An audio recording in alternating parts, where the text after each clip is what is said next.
EMW का नाम है ही क्यों? तो ई मतलब हो जाता है आपका इलेक्ट्रिक, ठीक है, ध्यान दीजिए। M का मतलब हो जाएगा मैग्नेटिक और W का मतलब हो जाएगा वेव, और इन्हीं तीनों को मिला के बना है आपका इलेक्ट्रोमैग्नेटिक वेव, ठीक है। अब इलेक्ट्रोमैग्नेटिक वेव में ये दोनों है ना, तभी तो ये वेव बना है। आखिर इसका प्रोडक्शन कैसे होता है, हाउ इट प्रोड्यूस्ड? तो जब भी कोई पार्टिकल को जहां पे ए की वैल्यू 0 के बराबर ना हो, और उसको हम क्या करते हैं, ऐसे छोड़ देते हैं ऐसे, ठीक है। हाँ, तो वो एक्सेलरेटेड है, मतलब कंप्लीटली एक्सेलरेट कर रहा है। तो जब भी वो एक्सेलरेट करता रहता है तो क्या छोड़ता है वो अपने अंदर से? तो सबसे पहले वो अपने अंदर से इलेक्ट्रिक फील्ड निकालता है, दूसरे नंबर पे मैग्नेटिक फील्ड निकालता है, और तीसरे नंबर पे आपका निकालता है रेडिएशन निकालता है। रेडिएशन किस फॉर्म में निकालता है? वेव्स के फॉर्म में। इसी का नाम हम दिए इलेक्ट्रोमैग्नेटिक वेव्स। उदाहरण के तौर पे बात करें तो microwave, infrared, cosmic, radio waves, gamma, x ray, वेक्सरे, जितने भी तरह के रे, यूवी, सीवी, डीवी, क्यूवी, सारे के सारे रेस को क्या कहते हैं हम लोग? EMW कहते हैं, ठीक है। एनर्जी होता है ना, बेसिकली एनर्जी ही वही चीज है ना। देखो हर एक चीज, अगर हम बात करें अपने समतल लाइफस्टाइल फिजिकल वर्ल्ड में, तो everything is the form of energy and mass, ठीक है। तो the mass is convertible into energy and energy is convertible into mass from the work energy theorem. यही था ना, work energy theorem, mass energy theorem, ये सब आपस में इंटरलिंक्ड है भाई, इस तरह चाहे उस तरह, ठीक है। बस आपके पास समझने का नजरिया आवश्यक होना चाहिए, समझ रहे हैं? चलिए, तो अभी क्या है, EMW वेव्स क्लियर हुआ, ये एग्जांपल समझ में आया। अब EMW की डिस्कवरी किसने की?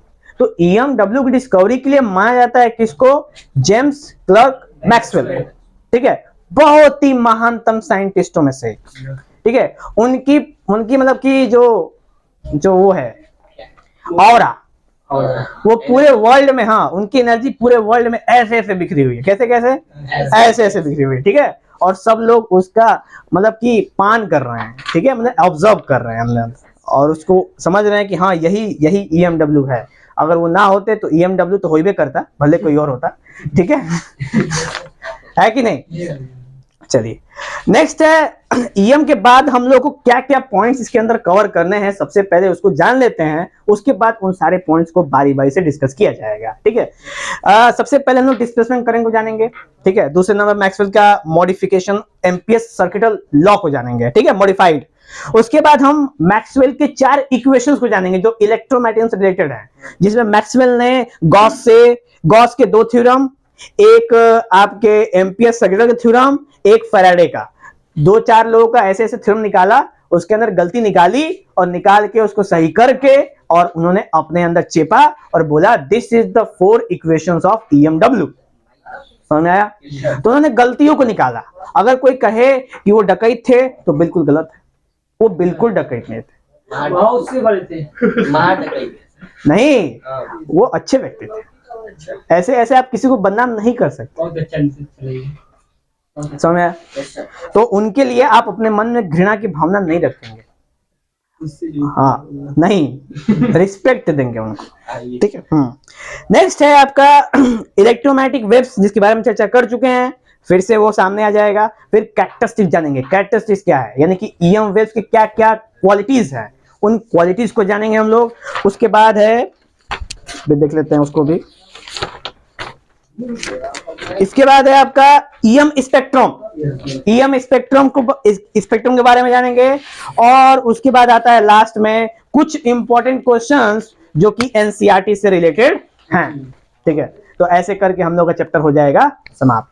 क्या आप लोग रेडी हैं? एवर रेडी हैं? डिस्प्लेसमेंट करंट, अब ये कौन सा करंट आ गया?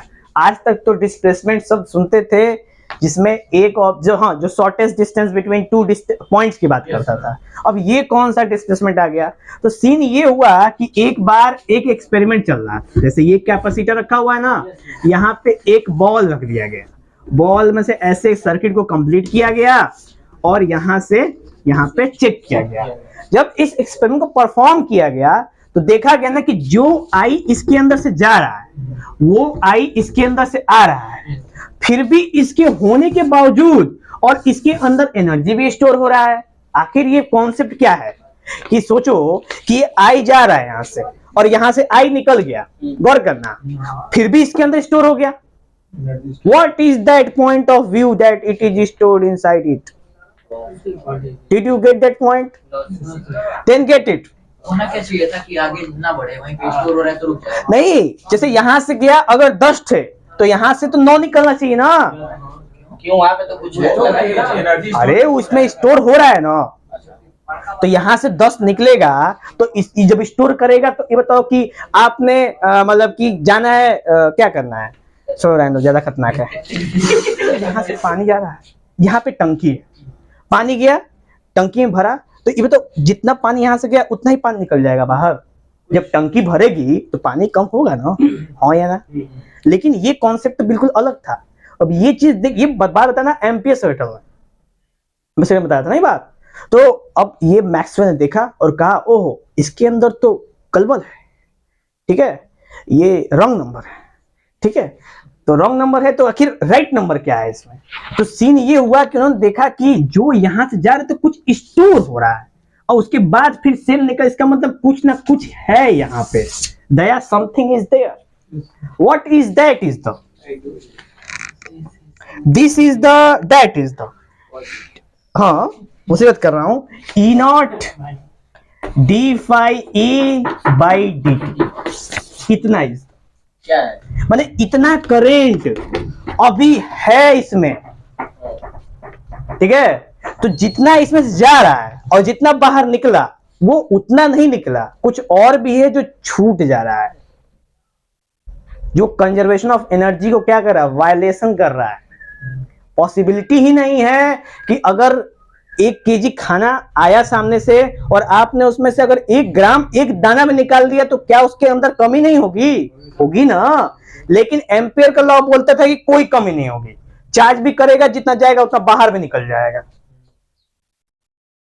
कैपेसिटर को चार्ज भी करेगा और बाहर भी निकल जाएगा। ठीक का सीन है, कंजर्वेशन ऑफ लॉ का एनर्जी का वायलेशन हो गया ना। फिर इसको सही किया किसने? मैक्सवेल ने, और उस करंट का नाम दिया डिस्प्लेसमेंट करंट, ठीक है। डिस्प्लेसमेंट इसलिए दिया क्योंकि वो एक ऐसा करंट है जो हमें दिखता ही नहीं है, हम फील नहीं कर पाते, हम समझ नहीं पाते कि अगर करंट गया तो गया कहां, जो मतलब लॉस होता ही है लेकिन समझ में नहीं आ पाता। हाँ मतलब सर्किट में नहीं आपको फील होगा, सर्किट में नहीं फील होगा, लेकिन हाँ कुछ ना कुछ तो हुआ है, समथिंग इज हैपेंड। तो कैसे पता करेंगे कि? तो यही तो मैक्सवेल ने पता किया ना, उसी के लिए क्वेश्चन बनाया है डिस्प्लेसमेंट करंट का। बोलिए समझ में आया कि नहीं आया? चलिए तो अब इसमें थोड़ा सा डेरिवेशन देख लेते हैं। Current that flow due to change in electric field is known as displacement current. यानी कंडीशन है कि यहां से करंट पे गया तो यहां पे चार्ज इकट्ठा कर दिया, फिर यहां पे भी चार्ज कर दिया, यहां से इलेक्ट्रिक फील्ड बन गया, इलेक्ट्रिक फील्ड में चेंजिंग होगी कि नहीं होगी? होगी, तो जब होगी तो क्या प्रोड्यूस करेगा?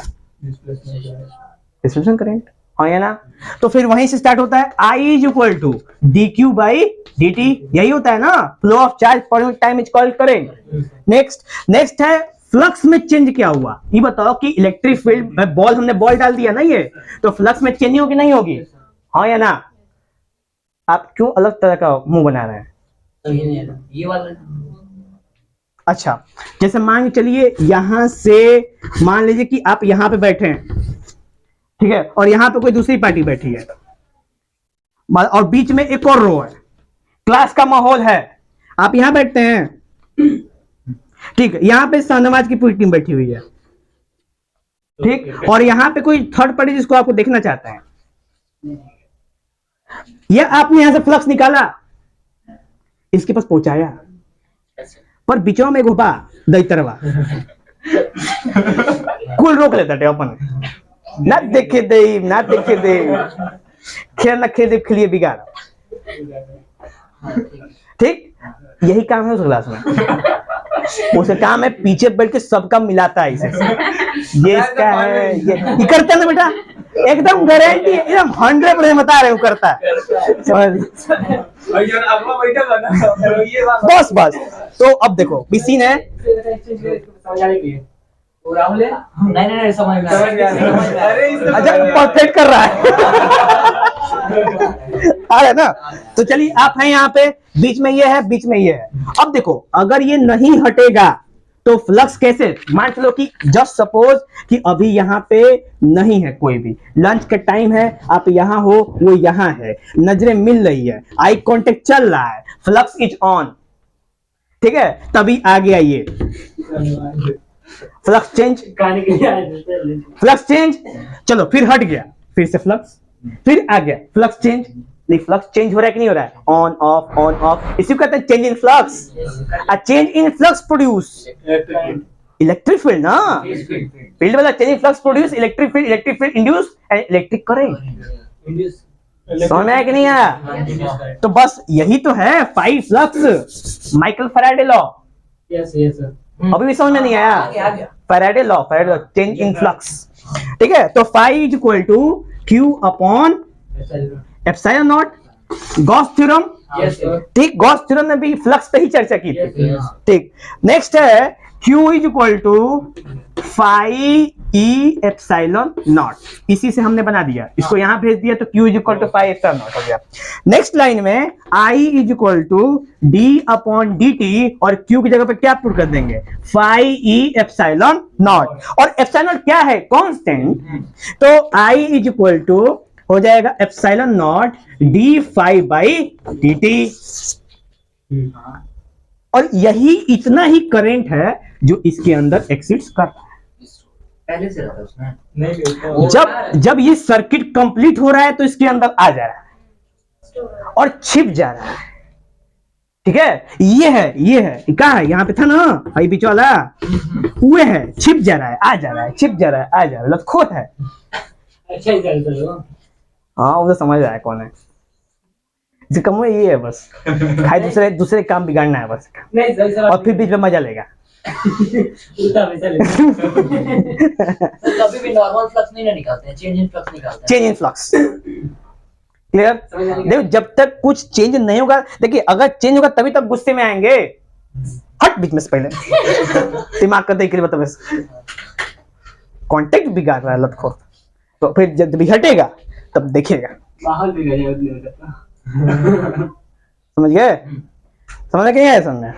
चलो, तो ये हो गया आपका, क्या है ये, इसी को बोलते हैं डिस्प्लेसमेंट करंट, जिसको दिखाते हैं आई डी से।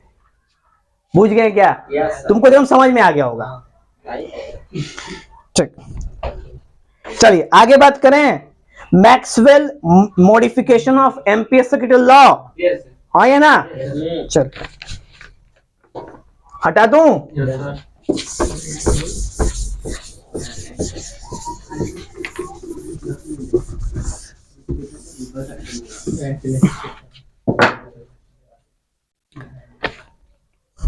चलिए, मॉडिफाइड एम्पीयर सर्किटल लॉ, ठीक है, मॉडिफाइड एम्पीयर सर्किटल लॉ, वही सेम वाला केस है, वही वाला, ठीक है। तो फॉर्मूला था हमारे पास, close integral of B dot DL is equal to mu naught I, यही फॉर्मूला है ना। अब जैसा कि हमारे सामने कॉन्सेप्ट आ गया है कि एक छिपा हुआ करंट है जिसका नाम है आईडी, तो वो तो हर जगह इंपैक्ट करेगा, अब तो ना, अब तो वो हर जगह इंपैक्ट करेगा। तो इस फॉर्मूले में आई देख रहे हो ना, आई इन, यही होता है फॉर्मूला ना, B dot d mu naught I in inside the conductor. तो जब ऐसा होगा तो अभी हमारे पास आई भी है, अब प्लस आई डी भी है, केवल अकेला आई नहीं रह गया, उसके संग डिस्प्लेसमेंट करंट भी है, तो mu naught I plus I T, ये रिजल्टेंट फॉर्मूला आता है। ये है the modified ampere circuital law. वो आई क्या है?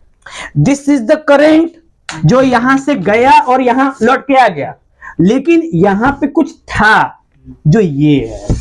अब ये जो था वो तो जुड़ेगा ना, तो जोड़ते हैं हम उसको, समझ आया? इमरान यस सर, कुल, अरे क्लियर हुआ। Yes sir. नेक्स्ट है आपका, हाँ देखिए यहाँ पे मेंशन है B dot D L equal to mu naught I C plus I D, है कि नहीं। उसके बाद सेकेंड पॉइंट में mu naught I C outside the capacitor, गौर करो, outside the capacitor I D is zero, यानी कैपेसिटर के बाहर जो डिस्प्लेसमेंट का क्या होता है, जीरो होता है। उस केस में केवल आईसी रह जाता है, और इनसाइड द कैपेसिटर आईसी की वैल्यू जीरो, यानी कैपेसिटर की करंट की वैल्यू कितनी होती है, जीरो होती है। क्यों? क्योंकि कैपेसिटर केस में करंट क्या होता है, स्टोर होता है, तो नेट आई की वैल्यू कितनी होती है, जीरो इनसाइड द कैपेसिटर। गौर करना बात को, ठीक है। कब तक होती है?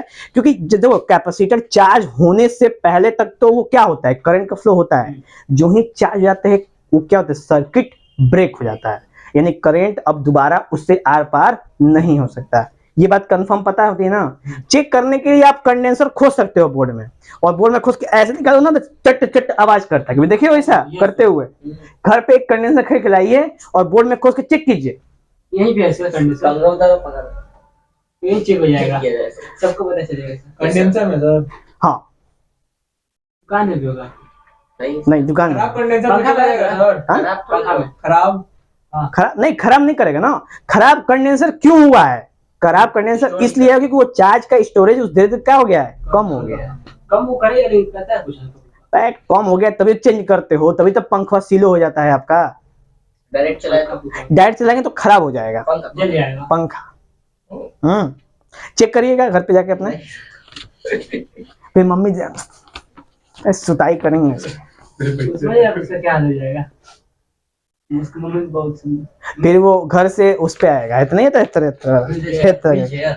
के चलते हैं सब, पकड़ के आगे सब पूछ के चलते हुए आएगा सब रास्ते में। इसको कहते हैं पढ़ने का जुनून, पढ़ने जा रहा लड़का। तो सबसे पहले 5 बजे कोचिंग है, 3 बजे घर से लेकर 5 बजे पहुंचे, फिर जब छूटेगा तो रात को 9 बजे। काहे को जब 5 बजे आएगा फिर वापस चल देगा 7 बजे घर में। हो गया घर वाले सही बात है। चलिए आगे बात करें। 4 इक्वेशन ऑफ इलेक्ट्रोमैग्नेटिज्म, यानी जो इलेक्ट्रोमैग्नेटिक चार कौन है, दूसरे गॉस के हैं, ठीक है। और एक है एम्पियर का, जिसके बारे में अभी हम लोग चर्चा किया, एम्पियर वाले के बारे में। सर इसको क्या है, एम्पियर वाला ही है। इसी को बोलते हैं मॉडिफाइड एम्पियर सर्किटल लॉ। पता है ना? नहीं पता है? लो पढ़े हैं हम लोग ampere circuital law magnetism effect में। चलिए पहला है गॉस थ्योरम। क्या है? गॉस थ्योरम किसमें? इलेक्ट्रोस्टैटिक्स में। इलेक्ट्रोस्टैटिक्स में समझते हैं ना। पार्ट 1 की बात कर रहा हूं मैं। पार्ट 1 में थे आप? बताइए। पार्ट 1 में तो मजा आ रहा था। पता नहीं कितना दिन किया, हमको भी याद नहीं है कितना दिन हम लोग किए थे। 5 महीना पूरा दिए थे ये, 5 महीना 3 चैप्टर, बहुत ज्यादा लिए, बहुत ज्यादा। ठीक है, गॉस इलेक्ट्रोस्टैटिक्स। तो क्या कंडीशन था इसका कि फ्लक्स एंड, हाँ तो देखो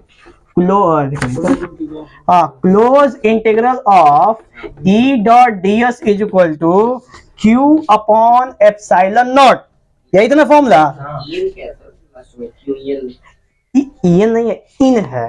मतलब Q इन का मतलब कि किसी सरफेस के अंदर, इनसाइड द सरफेस। क्या लिखा है? Q इन, हाँ Q in upon epsilon naught. ठीक है, तो to find flux and electric field के लिए फॉर्मूला है close integral E dot ds is equal to Q in upon epsilon naught. ये फॉर्मूला किसने दिया था? ये फॉर्मूला दिया था, मैंने ये इक्वेशन को सही किया था किसने? मैक्सवेल ने ये इक्वेशन सही किया था, तब जाके गॉस को थोड़ा नाम हो गया। हाँ और भी। नेक्स्ट बात करें, नेक्स्ट है गॉस थ्योरम। तो गॉस थ्योरम क्या था? Close integral of B dot ds is equal to 0। ये वाला फॉर्मूला। कहने का मतलब है कि अगर हम किसी भी क्लोज सरफेस में एक मैग्नेट रख देंगे ना, तो उस मैग्नेट का जो फ्लक्स होगा वो इनसाइड द किसी क्लोज कंडक्टर में क्या होगा? 0 होगा। समझ रहे ना? और ये बताता है कि मोनोपोली डजंट एग्जिस्ट, यानी कि मैग्नेट का एक पोल कभी भी कहीं रुक नहीं सकता, हमेशा कितने पोल रहेंगे? 2, यानी डाइपोल रहेंगे। क्लियर? तो ये था आपका मैक्सवेल का सेकंड इक्वेशन। थर्ड वाला पता है ना अभी किए हैं, close integral B dot D L equal to mu naught I plus I d, अभी किए हैं। और फोर्थ इक्वेशन है हमारा फैराडे लॉ ऑफ ईएमआई, यानी कि Faraday law of electromagnetic induction. वो क्या है? Close integral of E dot d I is equal to minus d phi B upon d t. ये वाला सीन क्या है? ये वाला सीन है ना कि जब भी हम फ्लक्स में चेंजिंग करते हैं ना, तो वहां पे इंड्यूस करंट का प्रोडक्शन होता ही होता है, और वो इंड्यूस करंट क्या करता है? अपने कॉज को अपोज करता है, जिसको लेंज ने बताया था, और उसमें थोड़ा सा परिवर्तन करके मैक्सवेल ने कहा this is mine, this is my property, किसी की औकात नहीं जो मुझसे छीन। ठीक है, लेकिन आप लोग ट्राई कर सकते हैं, आप लोग ग्रेट फिजिसिस्ट बन सकते हैं लाइफ में। क्लियर हुआ? बनना है आपको?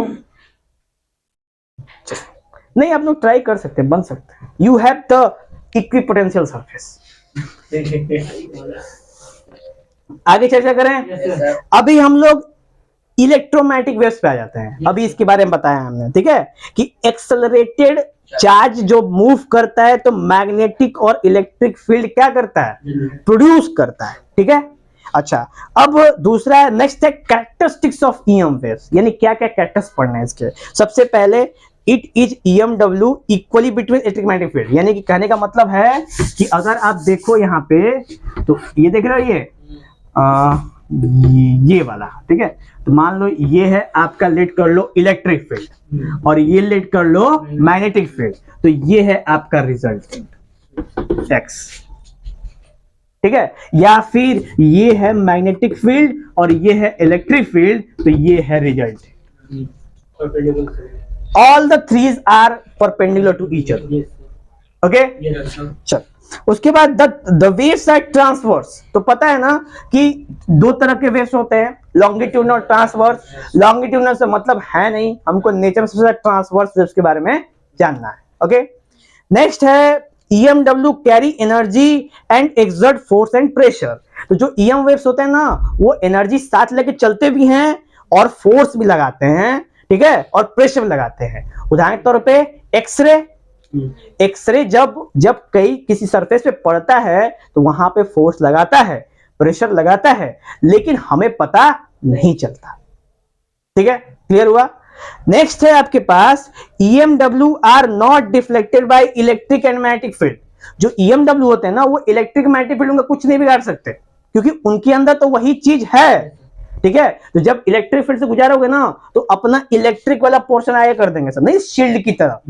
मान लो कि कोई वहां से बंदूक से वार कर रहा है ना, तो यहां से शील्ड लगा देंगे सब, वार कर जितना करेगा आगे बढ़ते रहते। इधर कोई अगर इलेक्ट्रिक वाला हमला करे तो इलेक्ट्रिक वाला शील्ड आगे कर देंगे, कर जितना हमला कर। ज्यादा हुई तो किसकी स्ट्रेंथ? आगे वाले से एक्सटर्नल सोर्स। मेन सीन है ना कि इसके संग दोनों है, इलेक्ट्रिक और मैग्नेटिक दोनों है। ठीक है, और एक से भले दो, ठीक है, और दो जो हैं वो अपने ना बाइंड होकर एकदम खतरनाक इंटेंसिटी प्रोड्यूस करते हैं। तो जानते हो, जब तक वो जब सोचेगा ना कि इसको पकड़े, पलक झपकते निकल जाते हैं। एट अ टाइम एक ही वर्क करता होगा ना, अगर इलेक्ट्रिक फील्ड आ रही है तो दोनों वर्क करते हैं साइनसॉइडली। क्लियर? चल, नेक्स्ट है EMW ट्रांसवर्स इन नेचर। अभी तो बात किए हैं, क्या एक ही पॉइंट बार बार। ठीक है, आप फिगर देख सकते हो ना, फिगर देख रहे हैं आप लोग? कोई डाउट है फिगर में? Good, you are so intelligent. ये क्या बनाया है? वो 3 डायमेंशन दिखाने की कोशिश किया है। चलिए, नेक्स्ट बात करेंगे हम लोग इलेक्ट्रोमैग्नेटिक स्पेक्ट्रम की। अब स्पेक्ट्रम मालूम है ना कि अलग अलग तरह की EMW हमारे नेचर में एग्जिस्ट करते हैं, उन सब के लिए एक स्पेक्ट्रम बनाया गया। उस स्पेक्ट्रम में सारे के सारों को एकदम एक लाइन से एकदम मतलब कि ऐसे एक ऑर्डर में, फ्रीक्वेंसी के ऑर्डर में और वेवलेंथ के ऑर्डर में मेंशन किया गया, जिनकी प्रस्तुति कुछ इस स्पेक्ट्रम में आपके सामने क्या क्या मेंशन है यहाँ पे, जो इसको जिसके बारे में हम जानना है, इससे ज्यादा ही है, लेकिन जो इंपॉर्टेंट है आपकी क्लास में वही बता रहे हैं। जिसमें रेडियो वेव है आपका, उसके बाद है microwave, infrared, visible, ultraviolet, x ray,